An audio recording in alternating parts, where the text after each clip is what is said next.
Hoy vamos a meternos de lleno en uno de los casos más fascinantes de la historia jurídica de Argentina, el fallo Fait. Es la historia de cómo un solo hombre desafió nada menos que una reforma constitucional y obligó al máximo tribunal a preguntarse, bueno, ¿quién tiene aquí realmente la última palabra sobre los límites del poder? A ver, pongámonos en situación. Imaginemos una vida entera dedicada a interpretar y defender la ley suprema de un país. Y de repente, esa misma ley, después de una reforma, te dice que se acabó, que tu tiempo ha terminado. ¿Qué se hace en un caso así? Pues esto es exactamente a lo que le pasó al juez de la Corte Suprema Argentina, Carlos Fait.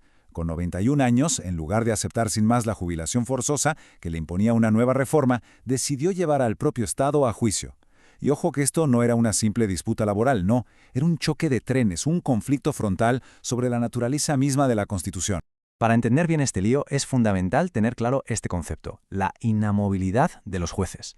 Y esto no es un privilegio personal para ellos, es una garantía para toda la ciudadanía.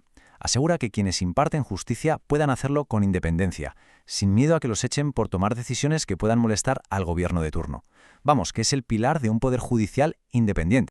Echemos un vistazo a la cronología para situarnos. Desde 1853 la regla era sencilla. Los jueces estaban en su cargo de por vida, siempre y cuando mantuvieran una buena conducta.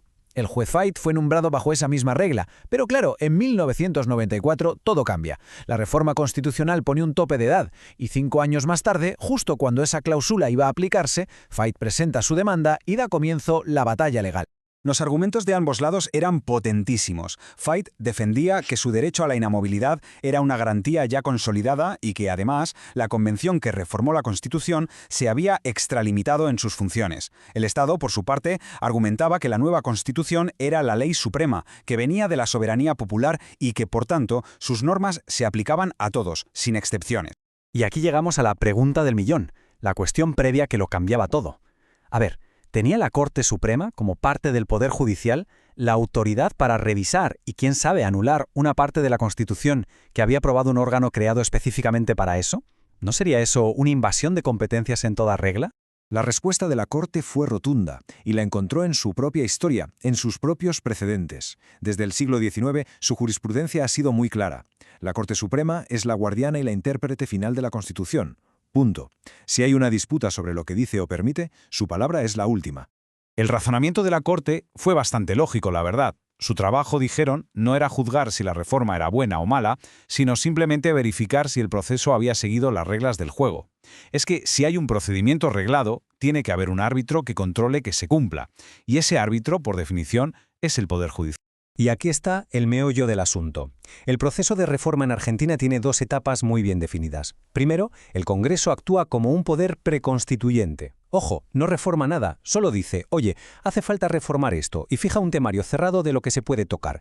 Y solo después una convención elegida por el pueblo ejecuta esa reforma. Pero con una condición, no puede salirse de ese temario que le ha marcado el Congreso. Y aquí está la clave de todo. La ley que convocó la reforma detallaba con pelos y señales qué se podía tocar. Se le permitió a la Convención reformar cómo se designaba a los jueces, sí, pero en ningún sitio se le autorizó a cambiar la duración de sus cargos, es decir, la garantía de inamovilidad. Ese tema sencillamente se quedó fuera de la agenda. Y esto nos lleva a un concepto jurídico clave, ultra vires. Suena técnico, pero es fácil de entender. Significa, literalmente, más allá de los poderes. Se usa cuando alguien, una empresa, una administración, o como en este caso, una convención constituyente, toma una decisión para la que no tenía competencia legal. Así que la conclusión de la mayoría de los jueces de la Corte fue directa. La Convención Constituyente había actuado ultra vires. Al poner un límite de edad a los jueces, había modificado una garantía, la inamovilidad, que el Congreso, que era el único que podía hacerlo, nunca le había autorizado a tocar. Se había salido de su mandato, así de simple. Y por si quedaba alguna duda, aquí está la prueba definitiva. La propia ley del Congreso que convocó la reforma parecía haber previsto este riesgo. Su artículo 6 decía, con todas las letras, que cualquier modificación que se apartara de la competencia establecida sería nula de nulidad absoluta. Vamos, que el propio Congreso había puesto el candado y le había dado la llave al Poder Judicial. Con todo esto sobre la mesa, el veredicto fue contundente. La Corte Suprema declaró la nulidad de esa cláusula. Y no porque no estuvieran de acuerdo con la idea de una edad de jubilación, sino porque se había metido en la Constitución violando el procedimiento que la propia Constitución establece. Así que el juez Fait podía seguir en su cargo. Pero la historia no termina aquí. Como pasa a menudo en los grandes debates jurídicos, que todos lleguen al mismo resultado no significa que estén de acuerdo en el camino. Hubo un voto disidente, bueno, más bien una opinión concurrente con otros argumentos, que llegó a la misma conclusión pero por una vía completamente distinta. Fíjate en cómo se separan los caminos. La mayoría se centra en un argumento, digamos, estructural. El poder de la convención tiene límites, se los saltaron y, por tanto, la norma es nula para todos.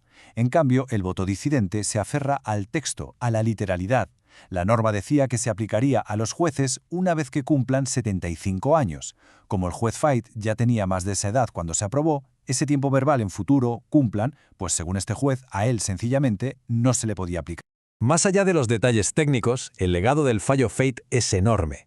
Lo que esta sentencia le recordó a todo el sistema político es que en una república nadie, absolutamente nadie, tiene poder ilimitado. Ni siquiera un órgano con la misión tan sagrada de reformar la Constitución. El Estado de Derecho significa que hay reglas y esas reglas son para todos y en todo momento. Y esto nos deja con esa pregunta clásica, que se formuló hace siglos pero que sigue más vigente que nunca. ¿Quién vigila a los vigilantes? El fallo Fait nos da una posible respuesta.